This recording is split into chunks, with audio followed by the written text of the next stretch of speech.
Hello everyone, मैं Rishi Kumar Rajans career private limited के official YouTube channel में आपका स्वागत करता हूं। ठीक है, क्लास करने से पहले एक महत्वपूर्ण सूचना देना चाहता हूं। छत्तीसगढ़ शिक्षक भर्ती परीक्षा से रिलेटेड जो है एक नया बैच आपके पास प्रारंभ हो रहा है, जिसकी क्लासेज जो है आपके पास 26 सितंबर से स्टार्ट होगी। ठीक, अधिक जानकारी के लिए आप इस नंबर पर जो है संपर्क कर सकते हैं या सीधे आप कोचिंग से आकर भी संपर्क कर सकते हैं। ठीक है, तो सीधे हम सब इंजीनियर इलेक्ट्रिकल के क्वेश्चन में आते हैं। ठीक है, पहला आपके पास क्वेश्चन है, for unloaded transmission line if the receiving end voltage is higher than the sending end voltage then this condition is called. तो यहाँ पर फिर से वही बोला गया है, आपके पास रिसीविंग इन वोल्टेज की जो वैल्यू है वो आपके पास ज़्यादा हो जाती है सेंडिंग इन वोल्टेज से, तो इसको हम लोग जो है फेरांटी इफेक्ट कहते हैं। और ध्यान रखिएगा, फेरांटी इफेक्ट जो है आपका होता है कैपेसिटी इफेक्ट के कारण लाइन में कैपेसिटेंस की वैल्यू ज़्यादा बढ़ जाती है, उसके कारण से फेरांटी इफेक्ट होता है। और इसको दूर करने के लिए हम लोग जो है आपके पास पैरेलल इंडक्टर का इस्तेमाल करते हैं। ठीक है, ध्यान रखिएगा।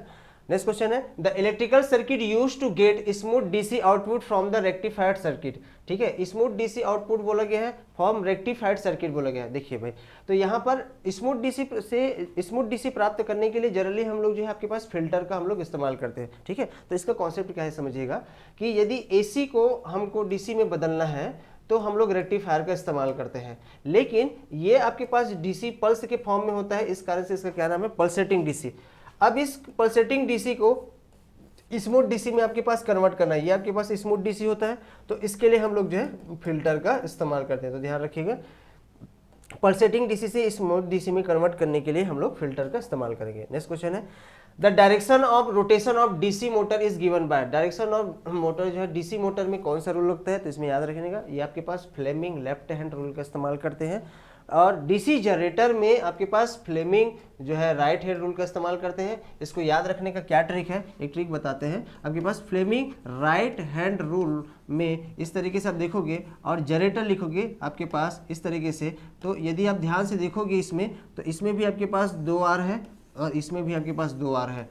तो जनरेटर में फ्लेमिंग के राइट हैंड रूल, उसी तरीके से फ्लेमिंग लेफ्ट हैंड रूल की अगर बात करते हैं तो इसमें जैसे मोटर लिखते हैं, तो मोटर में जो है आपके पास मोटर में 1 आर है और फ्लेमिंग लेफ्ट हैंड में 1 आर है, तो इससे आप याद रख सकते हैं। तो जनरेटर में आपके पास राइट हैंड और मोटर में लेफ्ट हैंड। नेक्स्ट क्वेश्चन है, with the increase of the temperature the resistance of the metal. Temperature के बढ़ने पर मेटल का रेजिस्टेंस क्या होता है, तो ध्यान रखिएगा हमेशा बढ़ता है। ठीक, तो किसका के पास बढ़ता है, तो याद रखना टेम्परेचर बढ़ने पर अगर रेजिस्टेंस अगर बढ़ रहा है तो ये आपके पास होता है कंडक्टर में। ठीक है, जितने भी कंडक्टर है, जितने भी आपके पास मेटल है, जितने भी आपके पास एलॉय है, इन सभी में टेम्परेचर बढ़ता है। टेम्परेचर बढ़ने पर रेजिस्टेंस की वैल्यू की घटने लगती है, कम होने लगती है। ये जनरली आपके पास देखने को मिलता है सेमीकंडक्टर्स में देखने को मिलेगा, सेमीकंडक्टर में, इलेक्ट्रोलाइट में भी देखने को मिलता है, इलेक्ट्रोलाइट में देखने को मिलता है। ठीक है, इसके बाद जो है टेम्परेचर बढ़ने पर रेजिस्टेंस पर कोई इफेक्ट नहीं होता। ये आपके पास हाई रेजिस्टेंस जो है आपके पास एलॉय होते हैं, हाई रेजिस्टेंस एलॉय होते हैं। ठीक है, इसके अंतर्गत में आपके पास है मैग्नीन, कॉन्स्टेंटन, यूरेका, ये इस प्रकार के जो मटेरियल है ये टेम्परेचर बढ़ने पर रेजिस्टेंस में कोई चेंज नहीं दिखाता। ठीक है, नेक्स्ट क्वेश्चन देखिए, the range of ammeter can be extend by. Ammeter के रेंज को हम कैसे बढ़ा सकते हैं, तो याद रखना, ऐसे तो आपके पास शंट है, तो एक कॉन्सेप्ट बता रहा हूँ, याद रखिएगा। कोई भी मीटर हो, ठीक है, कोई भी मीटर मतलब कि मान के चलिए आपके पास अमीटर बोल सकते हैं, वोल्ट मीटर बोल सकते हैं।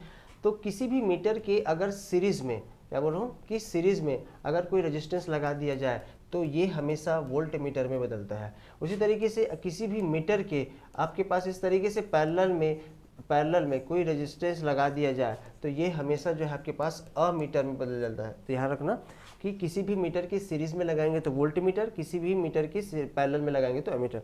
अब इसमें क्वेश्चन ऐसे पूछ सकते हैं, मान के चलिए अमीटर है, अब इसके रेजिस्टेंस में जोड़ दिया तो क्या बनेगा, वोल्ट मीटर। लेकिन यही वोल्ट मीटर है, इसमें रेजिस्टेंस जोड़ दिया तो वोल्ट मीटर तो पहले से है ही, तो एक्चुअल में क्या होगा, इसका रेंज बढ़ जाएगा। यहाँ पर लिखा है रेंज को एक्सटेंड करना। अब जैसे इसकी बात कर रहे हैं, ये आपके पास मीटर है, अमीटर है, अमीटर के पैरेलल में हम लोग लगा दिए रेजिस्टेंस, तो पहले से ऑलरेडी अमीटर है। अब मैं बोल रहा हूँ कि अमीटर में कन्वर्ट होगा ये, तो ये अमीटर का रेंज बढ़ाएगा। लेकिन सपोज ये वोल्ट मीटर है, अब इसके रेजिस्टेंस लगा देंगे तो किस में कन्वर्ट हो जाएगा, अमीटर में। तो इसको याद रखिएगा। ठीक है, maximum power transfer to the load ठीक है। मैक्सिमम पावर ट्रांसफर के लिए आपके पास फार्मूला पूछा गया है, तो ये आपके पास होता है Vs का square divided by 4 times of Rs, या जो है आपके पास होता है Vth का स्क्वायर डिवाइडेड बाय 4 Rth होता है, ठीक है।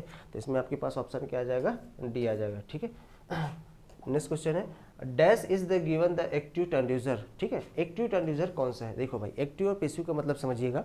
एक्टिव ट्रांसड्यूसर उसको बोलते हैं जो किसी नॉन इलेक्ट्रिकल क्वांटिटी को इलेक्ट्रिकल क्वांटिटी में बदलता है, लेकिन आपके पास वोल्टेज के टर्म्स में हो, करंट के टर्म्स में, उसको एक्टिव बोलते हैं।